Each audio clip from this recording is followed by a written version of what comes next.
Welcome to First Unitarian Society of Minneapolis, the birthplace of congregational humanism. We carry on that tradition of free thought today, dedicated to promoting a free search for truth, meaning, and justice. Our web address is firstunitarian.org. I'm David Breeden, Senior Minister. Welcome.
Our soprano reminds us it's a different sort of day today, where we hear music all around us on a morning when we awake to yet another mass shooting in our country, a nightclub in Colorado. Let us join here and be surrounded by the beauty of music, the comfort, the gifts of our musicians, the memory and hope within these walls. Welcome, everyone here. I have just the briefest announcements today. I'll remind you to look in your order of service for some important announcements. We do have children in our assembly hall, and children, I'll let you know when it's time for you to depart for your RE classes. I hope that you will all join us downstairs in the lower assembly hall for a tasty meal after our beautiful music today. We are so glad to have so many visitors and folks who call this place home. Whether you've called it home for a long time or a short time, we're glad to have you here. Our chalice lighting today is a responsive reading. I'll read the first part, and you please share the second part, which will come on the screen up here. We pause this morning from the chaos of the world to reclaim the beauty within these walls that carry us through the week. We lift this community onto our shoulders with pride and grace-filled expectations for our children and our children's children. It is a great pleasure to welcome Jeff Stirling back to his place here at FUS.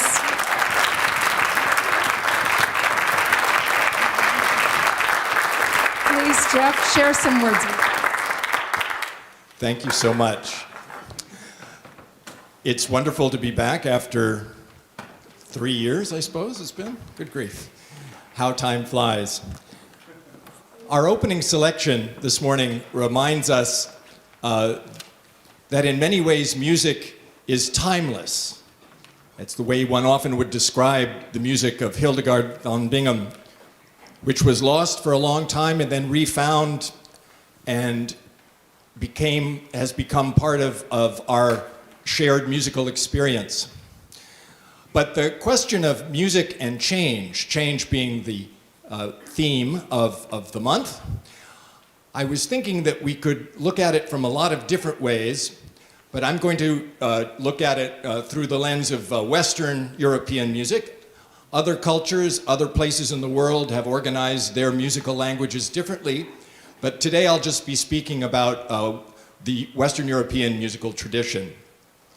And the idea of change has been part of art all along, right? Someone makes a work of art and then someone looks at it and says, well, I might change that little bit over there, or I might change this little bit. But it depends on your point of view, whether it's an example of change or constancy. And I thought, as a little tongue-in-cheek example of this, we could start with a piece by Percy Grainger called the Immovable Do. And the do in question is the note C. You know, all of you Julie Andrews fans, do-a-dear, right? Do is the note C. And Percy Grainger, who had a sense of humor, thought, what if I wrote a piece where there was no change at all in one of the parts? And then just see what happens. So we're going to play for you the Immovable Do, and you'll find the Immovable Do over here with the violins. And don't worry, they'll let you hear it before we get going.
So it all depends on your point of view, right? The piece looks very different to Rachel than it does to Richard. But the language of music is obviously very flexible, very pliable. And the language that we experience most in our life is actually a quite old language that was established back in the time of J.S. Bach. And just to give you a taste of this foundational language that for most of the music we hear day in and day out, this is the language, the harmonic language, the syntax and the grammar of music that has stayed with us and has adapted across the years. And we have a wonderful soloist with us from the St. Paul Chamber Orchestra, Alicia McQuarrie, and she's going to... We're going to play 4 selections from the second suite. The overture, the bourrée, and then the minuet and badinari at the end.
Wasn't that a treat?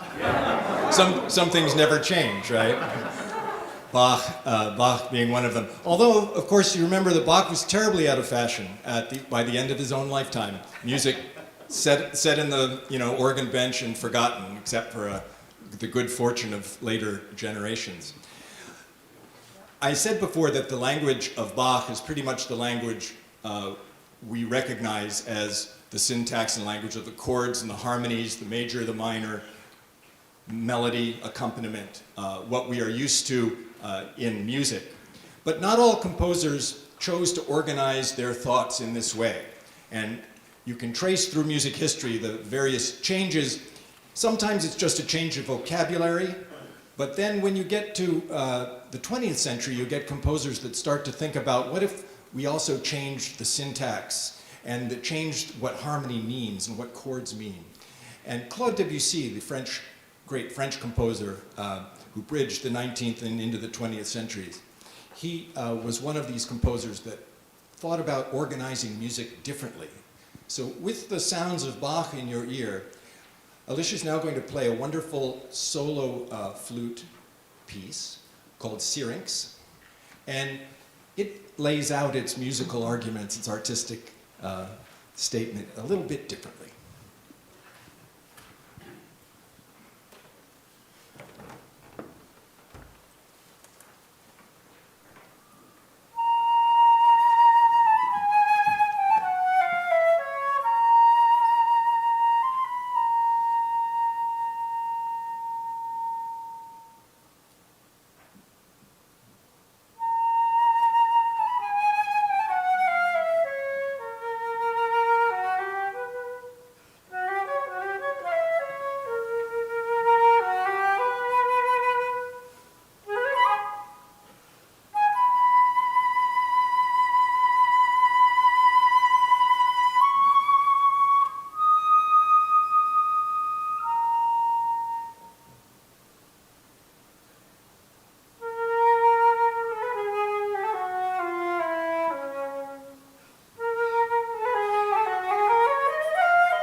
For our children, now is a time for you to depart for your religious education classes. Thank you for being here with us for this music this morning.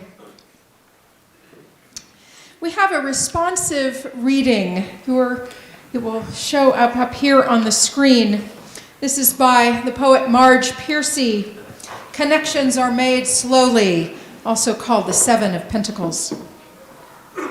Connections are made slowly. Sometimes they grow underground.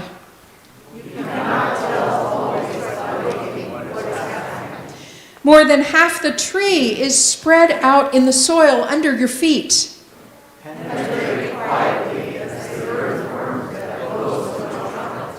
Fight persistently as the creeper that brings down the tree.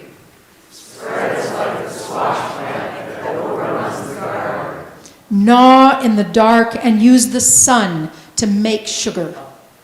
Weave real connections, create real puzzles, build real houses. Live a life you can endure. Make love that is loving. Keep tangling and interweaving and taking more again.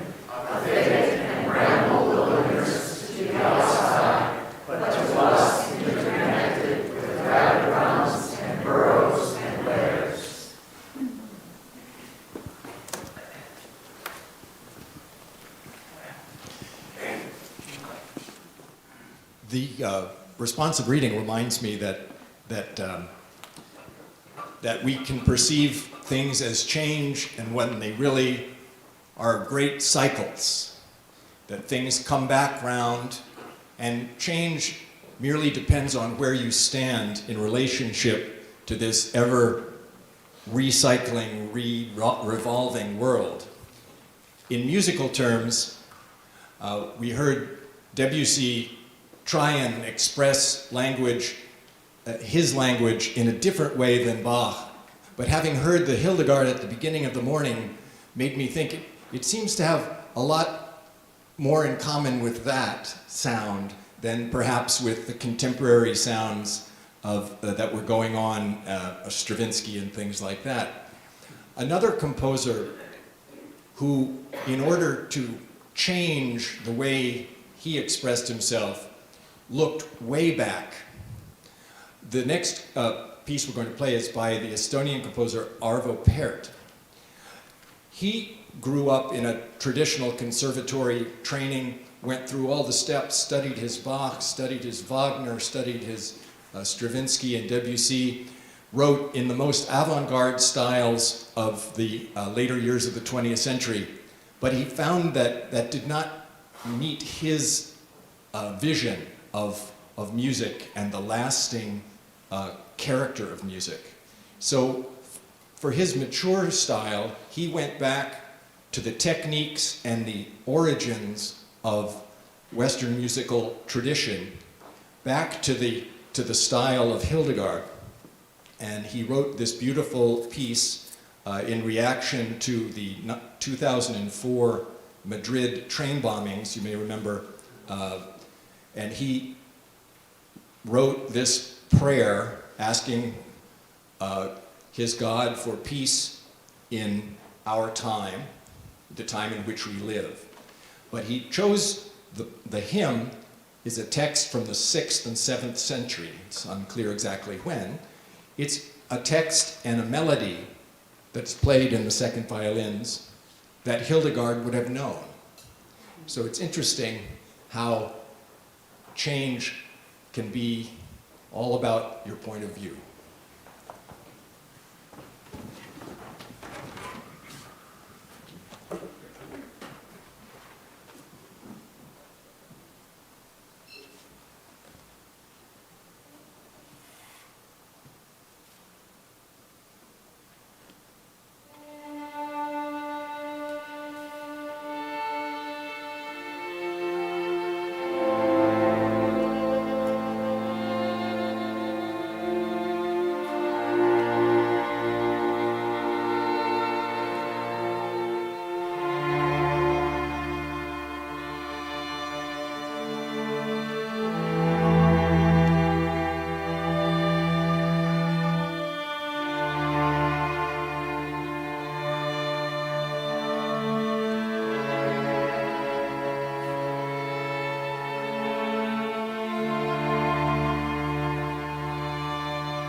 share a reading by Teresa Ines Soto called Reversal of Fortune.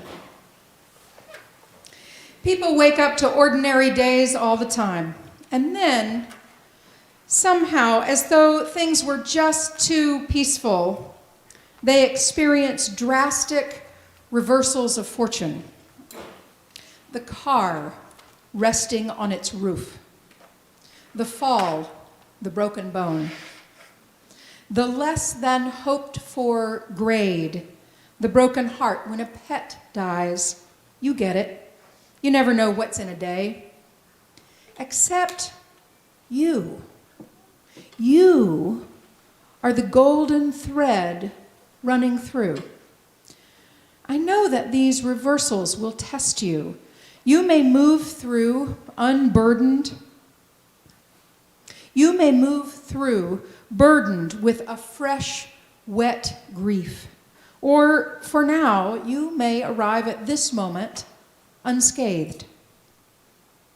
What you need to know is that there is nothing larger than the love that is your destiny.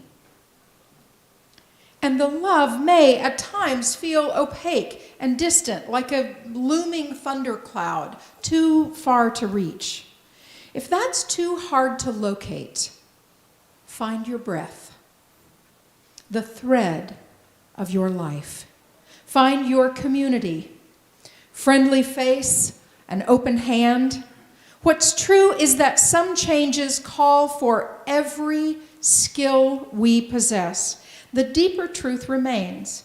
Changes will eventually change.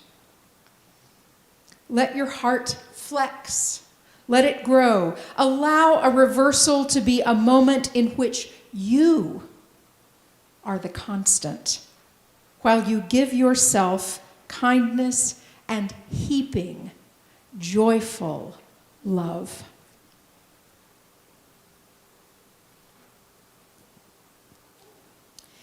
For the first time since before the pandemic, we are going to have an actual offering here in the Assembly Hall. We have real live ushers. Members of our Board of Trustees have stepped forward to be our ushers today. We've been through many, many changes here, and we are so glad to be back together in this joyful space of heaping love. So, your donations, your support help support the music and other robust programming at First Unitarian Society to be a beacon of humanism in the world. And so there are lots of ways to give. You'll probably see a slide shortly about ways to give, but if you wish to do so now, you may. And as Amos plays a little for us, and then the chorus will assume your positions. Thank you so much.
All right. Thank you, Amos, for filling us in there. Hey, very nice.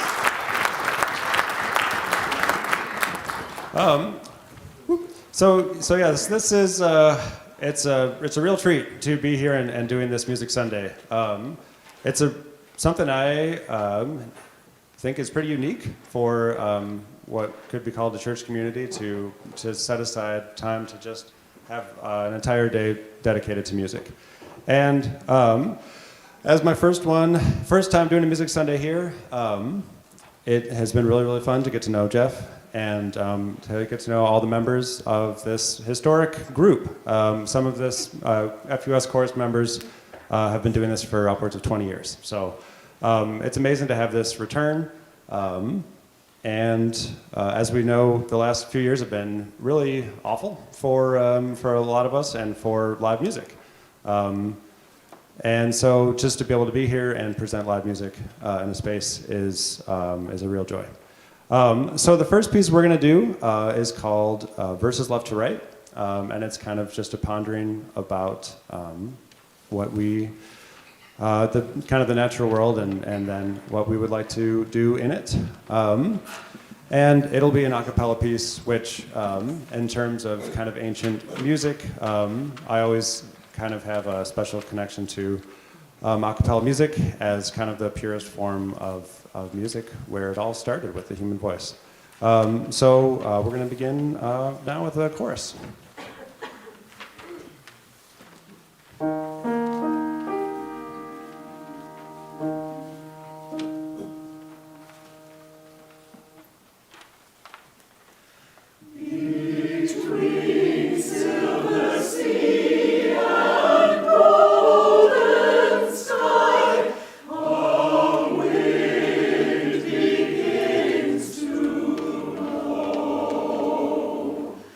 And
so that is going to take us on to our next selection here. This is based on a text by Walt Whitman. And this one is about being jubilant and just the idea of my spirit is uncaged. What does somebody who has a completely uninhibited self, what are they capable of? Imparting change in the world. And this one we'll add Amos Luchidi on with us on piano, and Bob here is going to join us on the bass. So here we are with My Spirit is Uncaged.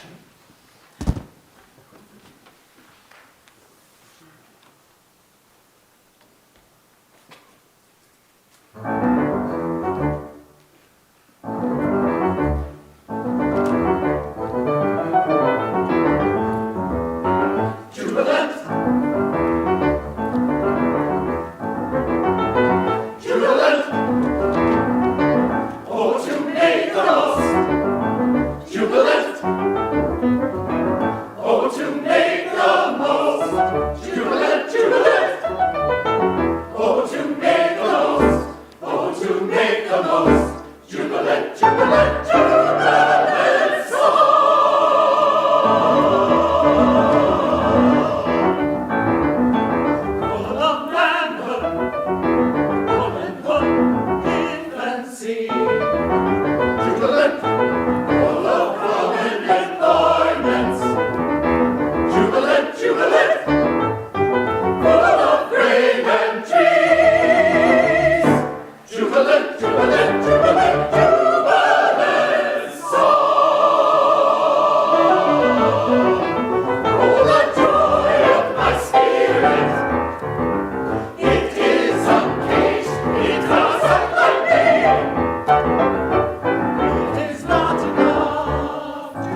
That's a fun one. So we're going to end here with a song that's by Rosephanye Powell, who's a contemporary African-American composer.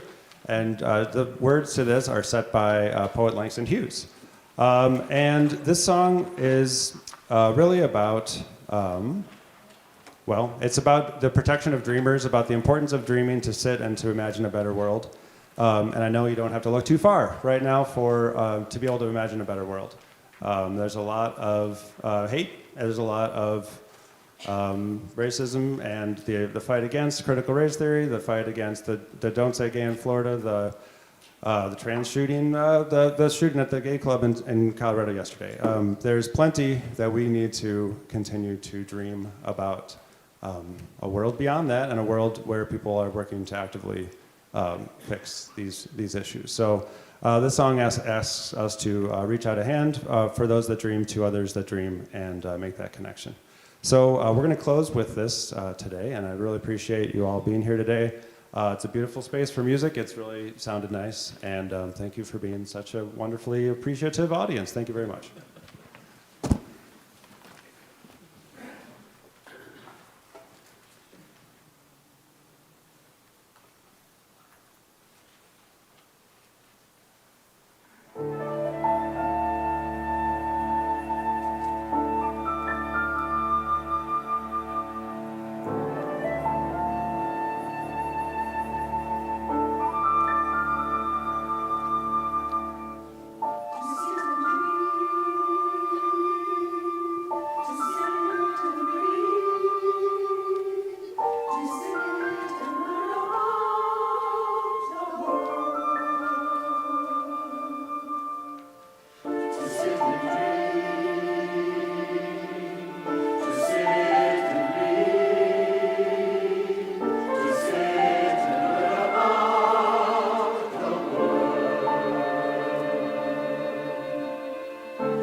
I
Oh, what joy. Thank you. Thank you all. Thank you so much. These are the closing words that our Board of Trustees read each month as their meeting ends. I thought they were apt for today. No matter how weak or how frightened we may feel, we each have gifts. We each have gifts that can make a difference in the world. In this coming week, may you do at least one thing to support the broken, to welcome the stranger, to celebrate what is worthy, to do the work of justice and love. Be strong, be connected. Each day act so that you may be a little more whole.